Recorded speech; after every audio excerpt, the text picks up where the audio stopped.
diferentões, tudo bem? Aqui é o professor Fábio Vasquez de inglês, eu estou no Instantâneo hoje para a gente falar sobre o some, o any, o no e os seus derivados.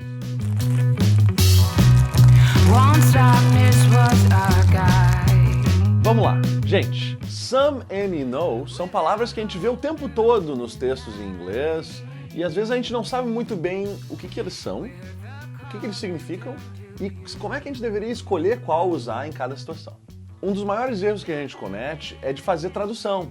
Normalmente, quando a gente pensa no some, no any e no no, óbvio que eles têm uma tradução mais comum, mas a gente não pode se basear nessa tradução do português para entender quando que vai ter que usá-los em português. A gente vai ter que entender pelo inglês.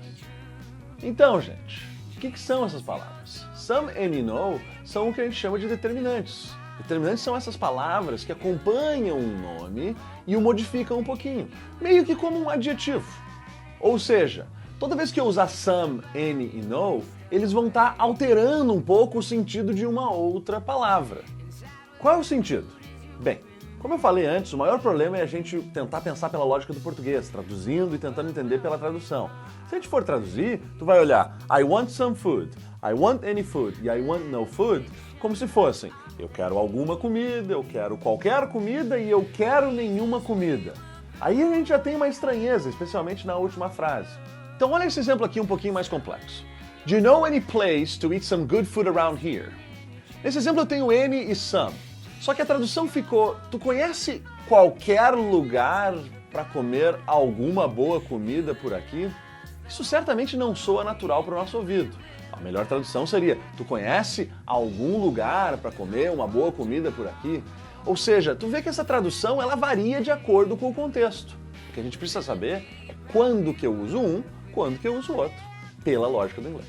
Para entender isso, a gente tem que voltar lá naquela ideia de que o determinante, então, ele age de uma certa forma como um adjetivo. Ou seja, ele vai alterar um pouco o sentido daquilo que ele está determinando. E esse sentido vai ter que ser entendido, então, pelo inglês.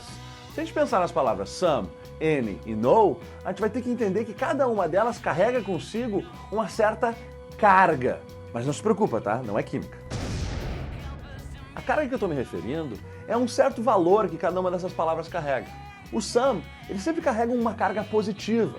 Por isso que quando eu te digo I want some food, a ideia é que daí que eu quero alguma comida. Tu não sabe qual comida, quanta comida eu quero, isso está um pouco indefinido. Mas eu, que estou pedindo, que estou com uma certa fome, eu quero algo um pouco mais específico. Não é qualquer coisa que eu quero comer. Eu quero comer alguma coisa, não sei, deliciosa. Já o no tem uma ideia completamente oposta. Na real, ele tem uma ideia negativa. Ou seja, quando eu falo I want no food, a ideia que tu entende é de que eu não quero comida. Ou seja, não adianta, não importa quão deliciosa seja a comida, eu não quero nenhuma comida, eu tô cheio já. E por fim, gente, o any. O any é o mais complicado porque o any tem uma carga neutra, gente. Ou seja, ele não é nem positivo nem negativo. O que isso significa? Significa que ele se adapta de acordo com a frase. Ou seja, se eu te falo I want any food, a ideia que dá é de eu quero qualquer comida, ou seja, uma ideia neutra, não estou nem te dizendo que eu quero uma coisa específica, nem que eu não quero. Qualquer coisa está valendo, estou morrendo de fome, pode ser até um alface que eu vou comer. Mas olha o que acontece com any numa frase negativa. I don't want any food. Ela fica igualzinha à frase que a gente falou antes. I want no food. Ou seja, a frase já era negativa e eu botei o any com essa carga neutra e ele se adaptou. Eu não quero nenhuma comida, não quero nada para comer. Tá, mas olha só. Eu não posso botar I don't want no food? Eu não quero nenhuma comida? Não, gente. Aí vem um problema bastante comum, especialmente para nós brasileiros, mas também para os nativos, gente. O que a gente chama de double negative, ou seja, uma dupla negativa.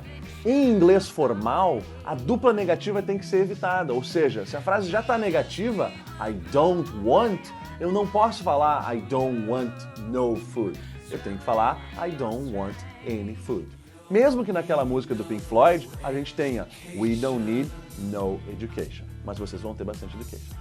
E além disso, gente, o any é o melhor de todos para quando eu estiver fazendo uma pergunta. Afinal de contas, quando eu faço uma pergunta, eu não sei se a resposta vai ser sim ou não. Ou seja, ela é neutra, eu quero saber se é sim ou não. Por isso, uma pergunta do tipo Do you want any food? Está corretíssima. Apesar de que talvez nesse exemplo específico fosse mais interessante ou mais normal ouvir algo do tipo Do you want some food? Ou Would you like some food? Por quê, gente? Porque nesse caso específico eu tenho uma oferta. Eu estou oferecendo algo, estou oferecendo comida, e quando eu ofereço algo, eu espero que a pessoa me diga o quê? Sim.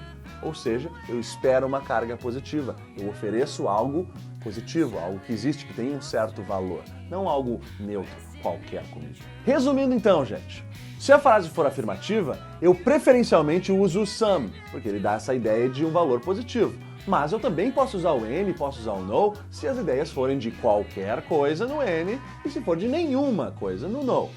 Já se a minha frase for negativa, eu só posso usar o any, gente. Porque com o no eu vou ter a dupla negativa, aquela que é formalmente incorreta, e com o some não vai fazer muito sentido. Já numa pergunta, o mais comum é usar o any. Mas se eu tiver uma oferta ou até um pedido onde eu espero que a pessoa me diga sim como resposta, eu vou usar o some também. Mais uma coisa, tudo que eu falei vale também para os derivados do some, do any e do no, como por exemplo, someone, somebody, anywhere e nothing. Faz sentido? Vamos dar uma última olhada na prática para ver como é que funciona isso aqui? Dá uma olhada nesse trecho de uma canção do The Who. No one knows what it's like to be the bad man, to be the sad man behind blue eyes. Gente, o no ali poderia ser substituído por some ou por any sem nenhum prejuízo gramatical, porém o sentido mudaria completamente. Com no one, a ideia é de que ninguém sabe como é. Mas se eu botasse someone, daria a ideia de que alguém sabe, alguma pessoa com valor positivo, lembra? Ou se eu botasse anyone, daria uma ideia neutra de qualquer pessoa sabe, ou talvez até todo mundo sabe como é. Mais um exemplo agora, só que com uma música do Queen. Can anybody find me somebody to love? Eu tenho certeza que tu já sabe por que a gente usou anybody. Afinal de contas, é uma pergunta. Só que talvez tu esteja perguntando, por que eu estou usando somebody na segunda posição? Gente, é simples. Somebody aqui, esse alguém que eu quero amar, esse alguém não é qualquer um. Esse alguém é uma pessoa específica, que tem um valor. Talvez tu até não saiba quem é, mas é uma pessoa com um valor positivo. Se eu trocar o somebody por anybody, que ideia que vai dar? Vai dar a ideia de que meu critério acabou, que final de festa, carnaval, sei lá, qualquer pessoa tá valendo. Pronto! Agora tu já sabe usar o some, o any e o no sem depender de tradução. Se tu gostou desse vídeo, assina o nosso canal e compartilha com teus amigos. Valeu, tchau!